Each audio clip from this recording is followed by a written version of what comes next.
Ezt a Revue Controller SM típusú montázsasztalt szeretném most bemutatni. A nevében az SM rövidítés arra utal, hogy Super vagy Single 8-as filmet lehet vele áttekinteni, szerkeszteni, az M betű pedig motoros rásegítést takar, ugyanis ez a montázsasztal olyan kényelmi funkcióval készült, hogy akár kézzel is át lehet nézni a filmet, vagy motoros rásegítéssel is lehet forgatni. A Revue márkanév az Oymig osztrák nagymúltú céghez köthető. Az Oymig 1919-ben létesült és működött egészen 1982-es bezárásáig. Revue név alatt saját gyártmányú, de más márkanéven eladott vagy piacra dobott termékei voltak. Elsősorban a német piacra készültek ezek a termékek, berendezések. Ez egy nagyon szép állapotú montázsasztal, amit most szeretnék bemutatni. Itt hátul található elrejtve a hálózati csatlakozó, és azt érdemes még tudni róla, hogy egy 6 voltos, 10 wattos kis izzó működik benne. És hát akkor lássuk most működés közben. Itt található a két kihajtható kar. A bal oldalira kell felhelyezni a teli tekercset, a jobb oldalira pedig az üres orsót.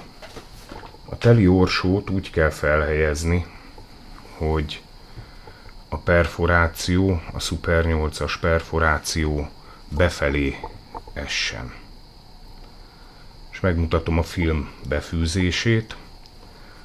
Az első görgőn alul kell, és a következő görgőn is alul kell, tehát egy ilyen hullámformát kell képezni a filmből. Ezt a kis hullámformát kell behelyezni. És most mutatom közelről. Tehát itt van ez a kis hullámforma a filmből. Az első görgőn is alul, a második görgőn is alul kell befűzni. És amikor ezek a kis perforációk a fogakhoz illeszkednek, akkor láthatjuk, hogy amikor mozgatjuk a filmet, ez a görgő mozog. Na, ekkor ezt az alsó filmrögzítő csappantyút felcsukjuk, és innentől kezdve rögzítésre került a film, és látható, ahogy húzzuk keresztül a filmet, ez a rész forog. Miután sikeresen befűztük a filmet az orsóba, és látható, hogy a forgatásra szépen mozog a film, fel is kapcsolhatjuk a berendezést. Ez még csak a felvezető része a filmnek.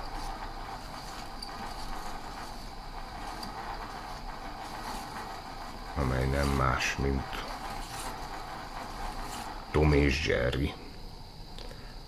Itt, hogyha egy-egy képkockát szeretnénk pontosan kimerevíteni, így egész finoman ezzel a görgővel megtehetjük, és akár képkockákat is tudunk léptetni előre és hátra, és amint láthatjuk, nagyon szép képet mutat ez a kis berendezés, nagyon szép tiszta a megjelenő kép, szinte már, minthogyha vetítőgéppel vetítenénk. Itt található bal oldalon egy kis fókusz állító csavar, amellyel élesíteni lehet a filmet tökéletes fókusz elérése érdekében, illetve mutatom, itt alul található az a kis állító csappantyú, amivel magát a képkockát tudjuk igazítani a kijelzőhöz vagy kivetítőhöz. Hát ez volt ugye, amit most mutattam, a film kézzel történő továbbítása, és akkor most bemutatom a kényelmi funkcióját ennek a montázsasztalnak, mégpedig a motoros film továbbítást. Itt a bal oldalon lévő kis kapcsolót kell az M, mint motoros állásba fordítani, és itt található egy kis potméter, amelynek az elforgatásával tudjuk megindítani a filmet, és a film sebességét is tudjuk szabályozni.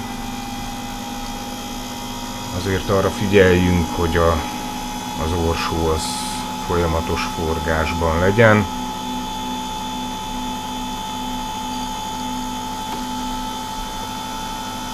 Lehet, hogy egy kicsit mozgatni kell, pöccinteni kell rajta egyet.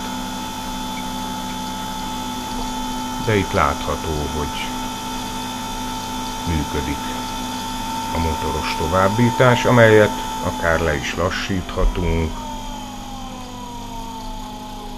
vagy ha átforgatjuk a másik irányba, akkor ellenkező irányban történik meg a film levetítése. Ez már szinte úgy működik, mint egy egyszerűbb, beépített megjelenítővel ellátott vetítőgép.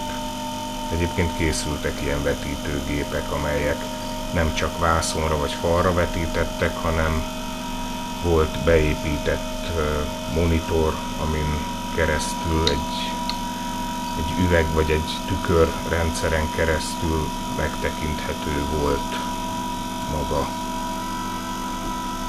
a film. Nem kellett kivetíteni vászonra vagy falra. Tehát ez volt a motoros kényelmi funkció. Ezt a kis kapcsolót benyomva és a H betű felé fordítva, a kézi vezérlés felé fordítva tudjuk ismételten kézzel mozgatni a tekercseket. Azt még meg akarom mutatni, mivel ez egy filmvágóhoz, filmvágáshoz, filmszerkesztéshez készített montázsasztal, mint minden montázsasztal. Ezért van rajta egy kis csappantyú, amely a film jelöléséhez való. Ezzel tudjuk megjelölni a filmet, azt a részt, annak a résznek az elejét és a végét, amelyet ki akarunk vágni belőle. Ezt most nem nyomom be teljesen, mert akkor egy kis sérülést okoz a filmen, kvázi egy jelölést, amely megjelöli, hogy honnantól és meddig kell majd kivágni a filmet.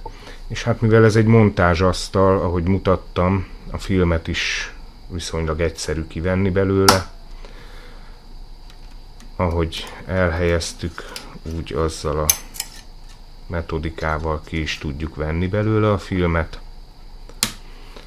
És hát én a visszacsévéléshez azt javaslom, hogy vegyük ki a berendezésből a filmet, és csak ilyen egyszerűen csévéljük vissza, ne pedig ott az összes görgőn átfűzve, mert az a mechanika kopásához, illetve a film károsodásához vezethet, mert ezek a montázsasztalok a filmet tulajdonképpen egy irányban felelően mozgatni, amikor kézzel használjuk, ez pedig ez az irány.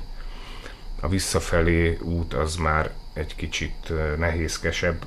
Nyilván, hogyha motoros rásegítés van, akkor nem, de kézzel akár túlzottan is megfeszíthetjük a filmet, ragasztásnál akár a film el is szakadhat.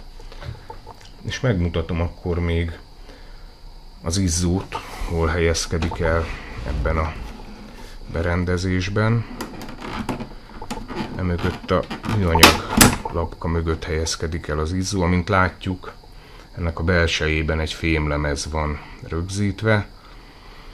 Ez a kis 10 wattos izzó elég komoly hőt termel, ezért van ez a fémlemez belülről a műanyag takaró felületen elhelyezve, nehogy megolvassza.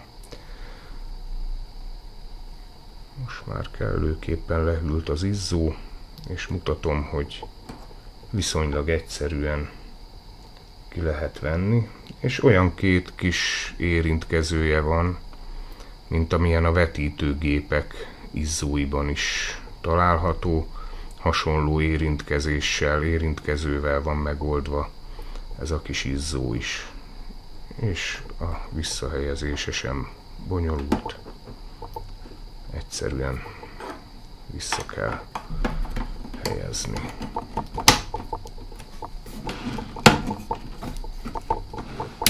És láthatjuk, hogy működik. Köszönöm a megtekintést!